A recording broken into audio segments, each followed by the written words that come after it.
ปลูกเขาให้บ่เขานาเขาให้หน้ากระเฮ็ดบ่บ่ปลูกเขาให้เนาะเลยได้จักสอบแต่ละปีนั่นโอ้ยคันเขาให้หันงามหันก็ได้อยู่10ชอบงามชุดน่ะได้อยู่10สอบโอ้ยถ้าปีใดมันบ่งามเด้ได้หันชามที่ชอบชามที่ชอบลูกหลายสิกุ้มกินอยู่บ่บ่กินหันแล้วลูกเอ้ยอันหวัดมันเบิดเด้นี่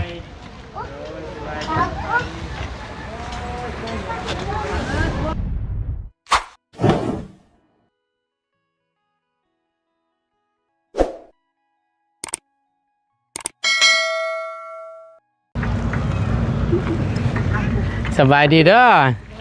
สบายดีพักกันเฮ็ดหยังน้อ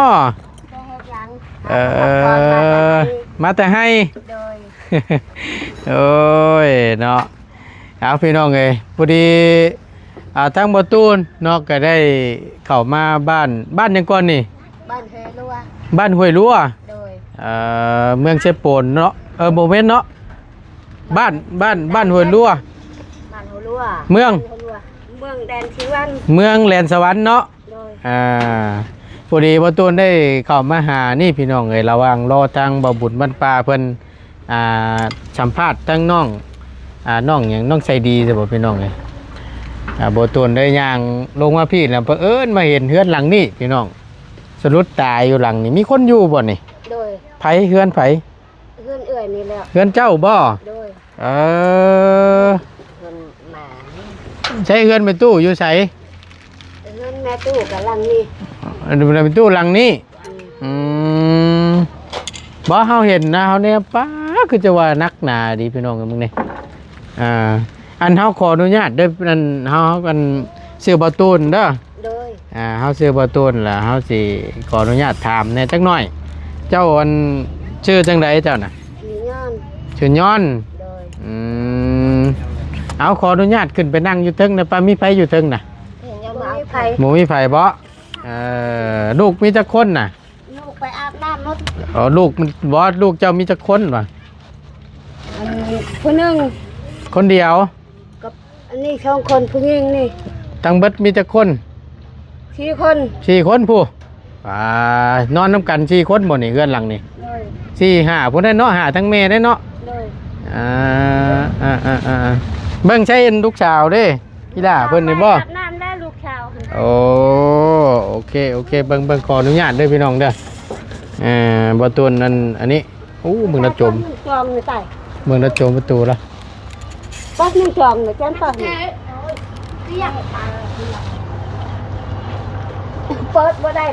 ได้ซ้ำไล่แต่ซ้ำนั่นบ่เลยอย่าชุกหลายเฮาอย่ามันล่มเด้ เฮาอย่ามันล่มเด้มันบ่มีหม่องอยู่เนาะ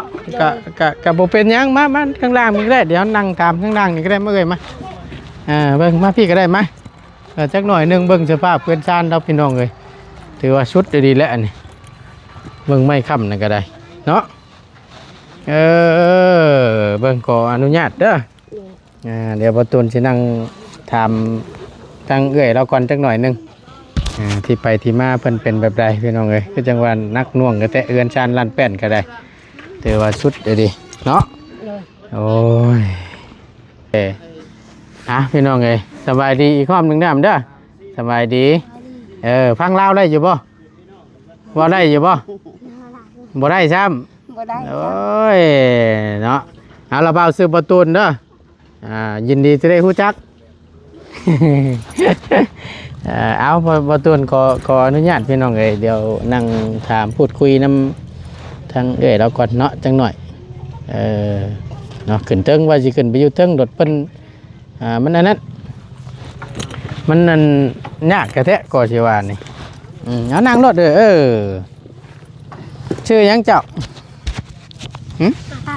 ชื่อไตจักปีแหละได้11 ปี11 ปีแล้วอันนี้ลูกคนที่เท่าไรนี่ที่2คนที่2ลูกกกเจ้าไปใช้ไปอาบน้ำแบบน้ำขออนุญาตเด้อทั้งเจ้าชื่อจังใดก็ชื่อย้อนเนาะถามเพื่อความมั่นใจพี่น้องเลยเนาะจักปีแหละเอ้ย โอ้ยก็40แล้ว 40แล้วเนาะอยู่นํกันทั้งเบิดทั้งมวลนี่5คนบ่อยู่ในเฮือนนี่ บ่แม่หันก็ไปอาบน้ำแล้วแม่หันแม่เฒ่าหัน เฮือนหลังนี่เลยที่เจ้านอนนํกันจักคนเฮือน บ่แต่นอนชื่อๆอยู่ก็อยู่หัน หลังนี้ เลย อันนี้เนี่ยเฮือนไผซั่นนี่ เอื้อนเอื้อนนี่นอนชื่อน อนชื่อๆ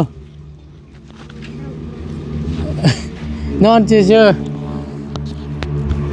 ๆบัดนี้หลังนี้ได้จ้ะ ๆเอื้อนแม่ตู้ เฮือนแม่ตู้สิเว้าง่ายๆก็เฮือนแม่ โดย ตัวนี้น่ะเฮือนเจ้า อืม นอนน้ำลูกนอนกับลูกกับหยังนี่แม่นอยู่หลังนี้บ่ โดย นอนบักหลานอนนี่บ่อามนอนนี่บ่หรือนอนพุ่นนอนพุ่นนอนหลังนี่บ่นอนเฮือนหลังนี่บ่ อืมนอนหลังนี่ นอนอยู่หลังนี่นี่จักคน ก็4คน4คน1บักหลานี้ โดย 2ผู้ไปอาบน้ำ3แม่นเจ้าบ่ โดย 4 กับลูกหันถูกกันน้อยๆหัน สิว่าง่ายๆนี่ลูกเรานี่มีนี่4คนนี่แม่นบ่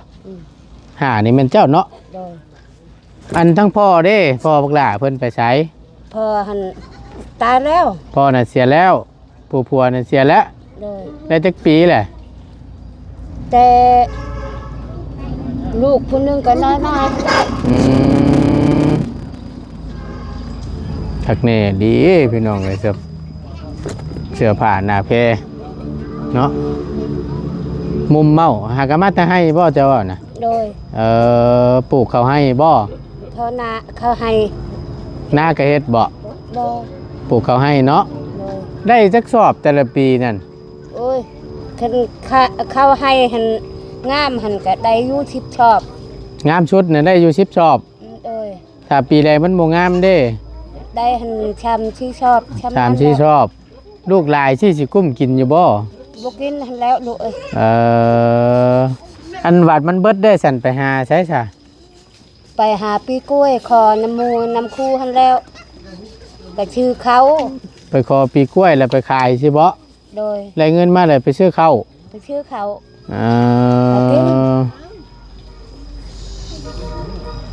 ขักแน่เลยจ้ะบางหำเลยล่ะ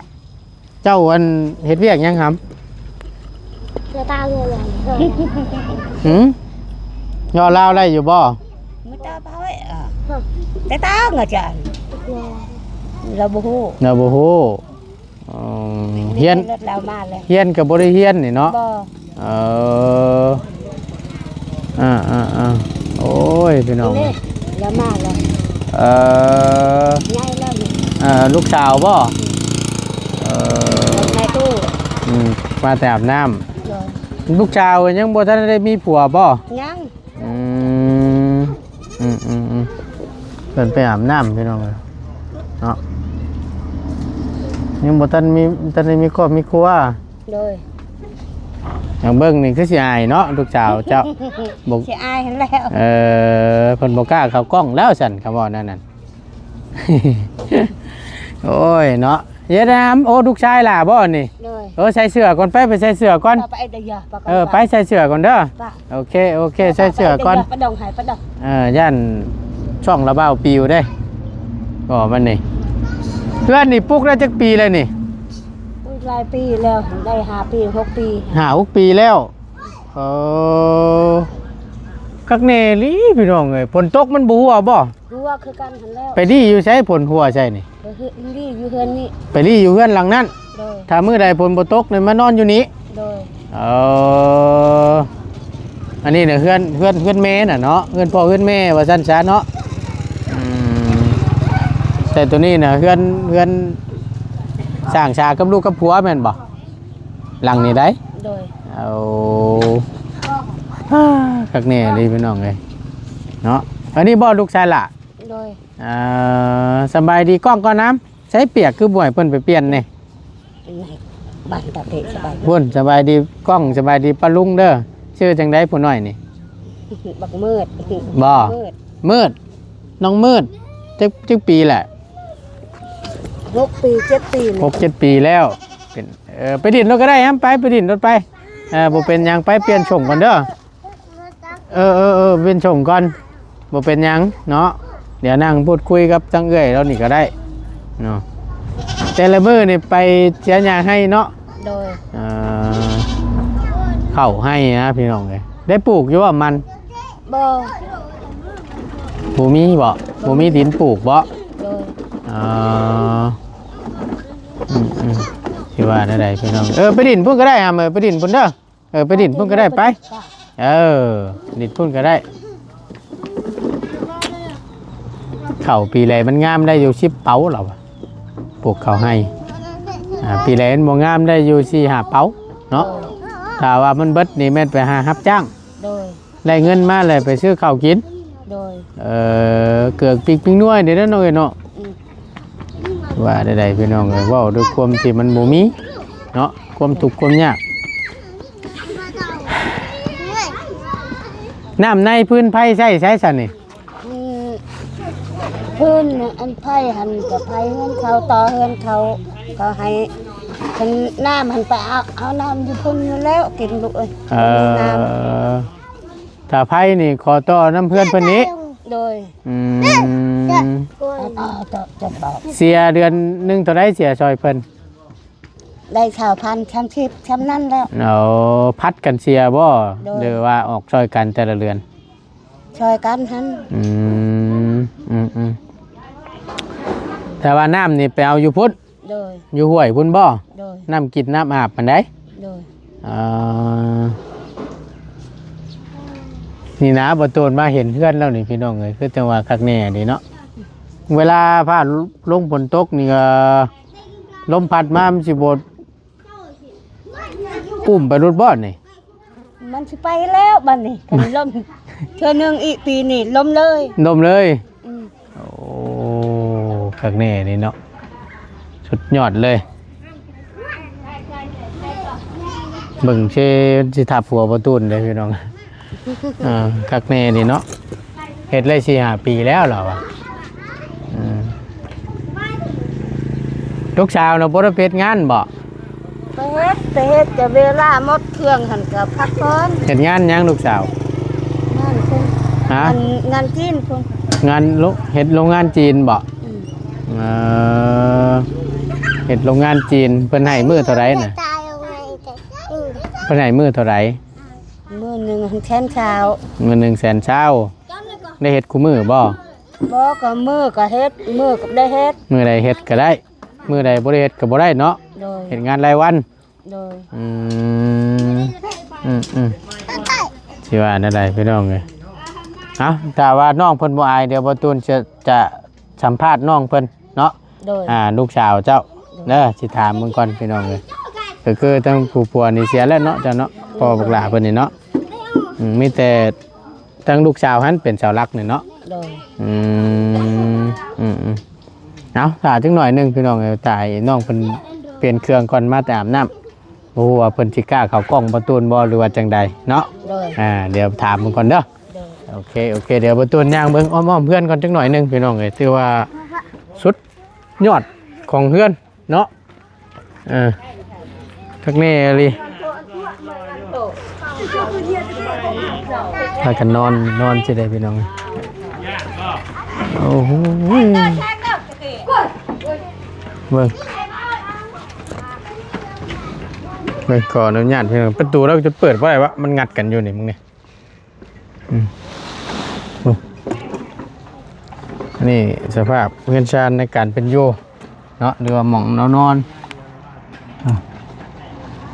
ติงเวนเพ่นอนตัวนี้ครับลูกชายเราบอกหรือลูกสาวพี่น้องไงเห็นเราถึงกับแบบปากหมอกเลยประตูนกันเลย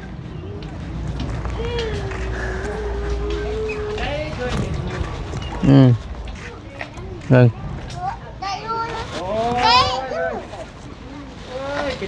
นี่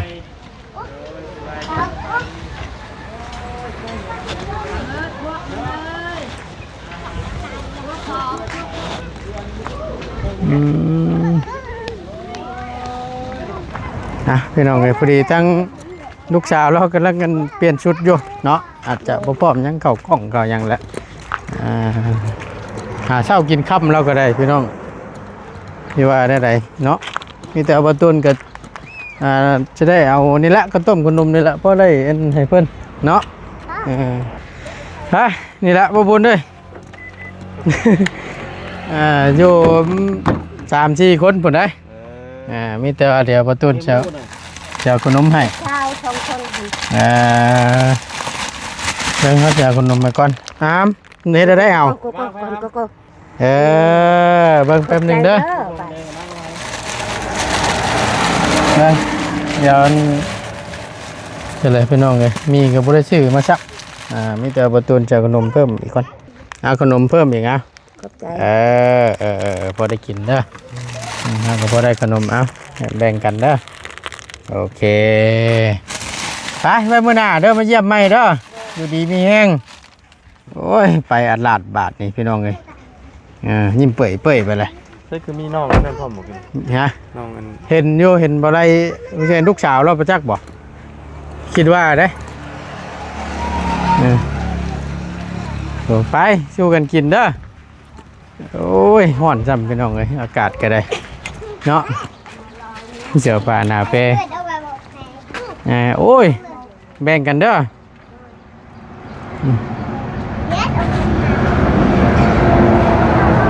ไปเลยไปรถบ่เป็นหยังไปพี่น้องไอ้ทั้งบะตุนก็จะได้ขอจบคลิปก่อนเนาะก็ถือว่าเป็นอีกเคล็ดหนึ่งพี่น้องไอ้บะตุนเข้ามาแล้วก็อยู่ในหมู่บ้านหนึ่งเนาะเข้ามาพบพ่อเห็นสรุดตานะพี่น้องไอ้ก็จะป้าคักแน่ดีเนาะเอื้อนชานกันยังวะเนาะก็ถือว่าเยี่ยมยามทำข้าวเนาะพี่น้องเนาะขอบคุญขอบคุณหลายๆอยู่ดีมีแรงเด้อพี่น้องเด้อโชคหมานร่ำรวยสำหรับคลิปนี้บะตุนลาแล้วสบายดีเด้อ